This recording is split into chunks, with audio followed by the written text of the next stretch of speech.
I'll never forget the summer of '95.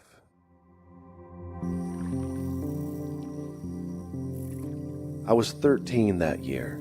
A heat wave had set in, making it one of the hottest Julys on record. The house I grew up in on Lake Michigan didn't have air conditioning. Most of the time, that was fine. At night, a breeze would come in off the water, so just an open window was usually enough to cool things down and sleep pretty comfortably. But not that summer. That summer was different.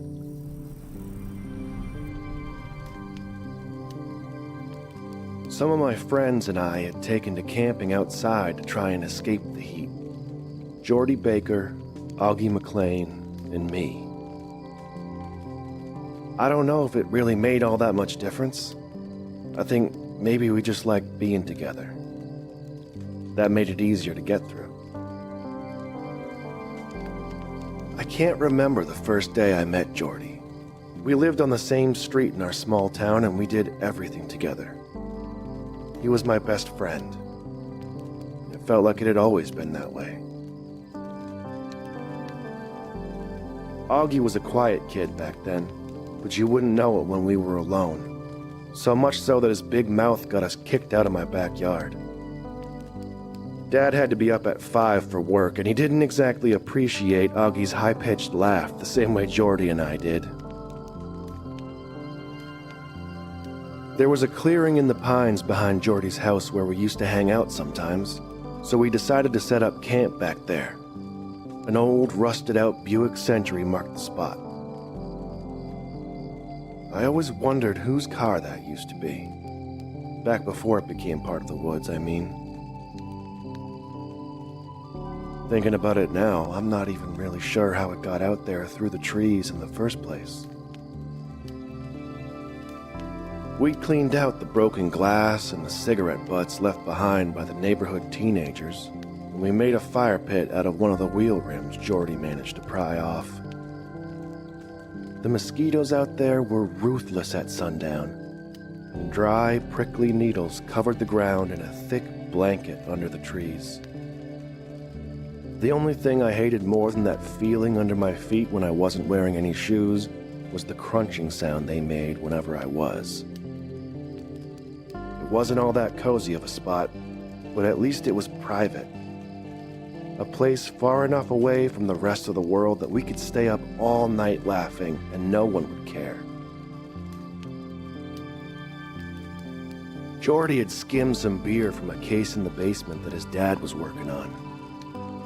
4 bottles of lukewarm lager to share between us. Not exactly a blowout, but not enough that Mr. Baker would miss him either. I don't drink much beer these days, but even just the smell of it always brings me back to that night.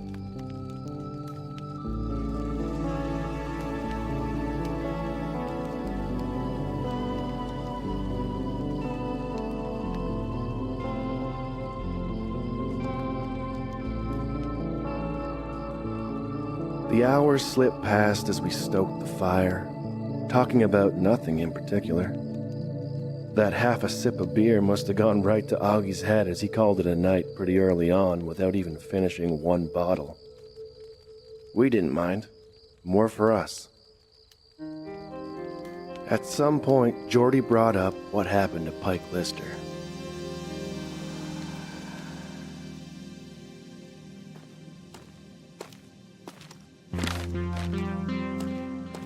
Pike was 2 grades ahead of me in school, and he'd probably failed a couple on top of that. He was big, and everybody was scared of him. On a Friday, that past November, Pike left school after his usual extra hour of detention to walk home. And that was the last time anybody saw him. The search lasted for weeks. They never found anything. Some people said he just took off, ran away from home. Others thought he might have drowned in the lake accidentally. Not Jordy, though. I listened quietly as he laid it all out. How his dad said it wasn't the first time something like this had happened around here. How back in the 70s, 4 people disappeared without a trace. And how around that same time, locals had started seeing something in the woods that wrapped around our town. Pale creatures with large eyes and long limbs creeped around on all 4s. The pine creepers. That's what we called them anyway. Jordy figured that's what happened to Pike. The pine creepers must have got him. I laughed him off and eagerly changed the subject. We ended up burning a couple more sticks before letting the fire die and heading to bed. One of us could take the back of the Buick, and the other had to sleep in the tent with Augie. To call it a 2-man tent was being generous. I offered to bite the bullet, or at least that's what I let Jordy think. I'd never admit it at the time, but the truth is, all that talk about the creepers had me a little scared. Augie's snoring and spooning seemed like a fair price to pay if I didn't have to be alone outside. After all, if they could take Pike Lister, what chance did any of us have?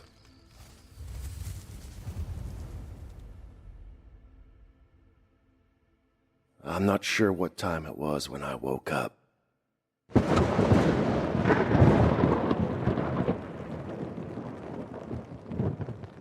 It was still dark out, and I could hear rain coming down outside. For the first few minutes, I just laid there, listening to the steady sound of the drops against the tent. It wasn't long before I realized that beer had gone right through me, and I wasn't going to be able to hold it. I fumbled around until I found the lantern, and I made my way outside.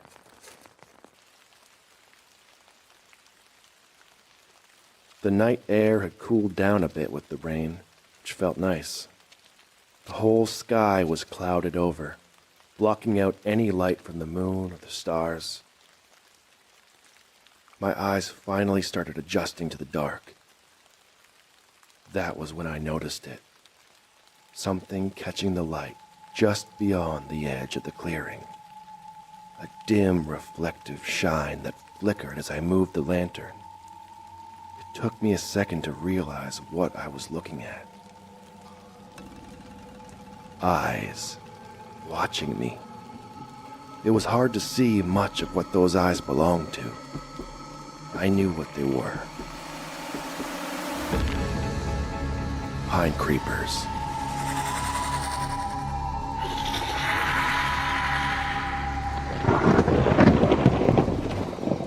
My pulse pounded in my ears as we stared each other down. I carefully started backing up, never once looking away. I wanted to turn and run so badly, but just kept slowly taking one step after another.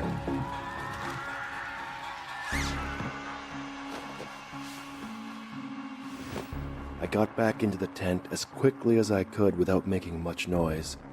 Maybe if I was quiet enough, those things would move along. I thought about waking Augie, but didn't want him to freak out and draw attention to us. Seconds passed. Nothing. The rustling of the trees and the calm drone of the rain. Just as I started to think that maybe I'd overreacted, maybe my mind could be playing tricks on me, it started. That familiar, awful sound. The crunch of those needles.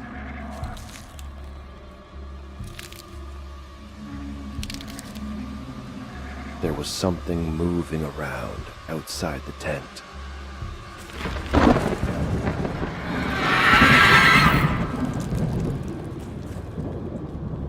I did my best to hold my breath. The worst part of it all is I knew Jordy was out there, alone. I kept telling myself he wouldn't wake up.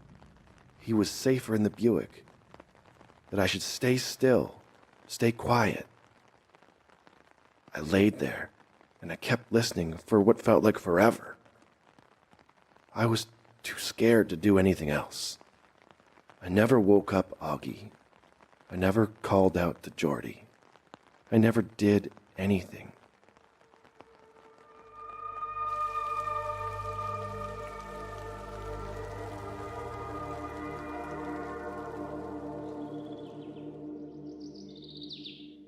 The hours passed, and I must have fallen asleep for a few minutes because the next thing I knew, the birds had suddenly started chirping, and even from inside the tent, I could tell it was getting light out.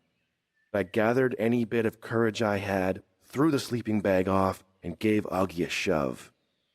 I climbed out of the tent first, but he wasn't far behind me. Part of me believed that the pine creepers were still out there, just waiting for me to slip up. When I saw the Buick, I got this awful feeling in the pit of my stomach. It was empty. Jordy was just gone. On the way back to his house, I kept telling myself, we'll find him there. He just got up early and he wanted the comfort of his own bed. He wasn't there. We waited around all day, but he never came home. By the evening, our whole town was in a frenzy looking for him. I never told anybody about what I saw that night. Not even Augie. Nobody would believe me anyway. I've played it over and over in my head. I'll never forget the summer of '95.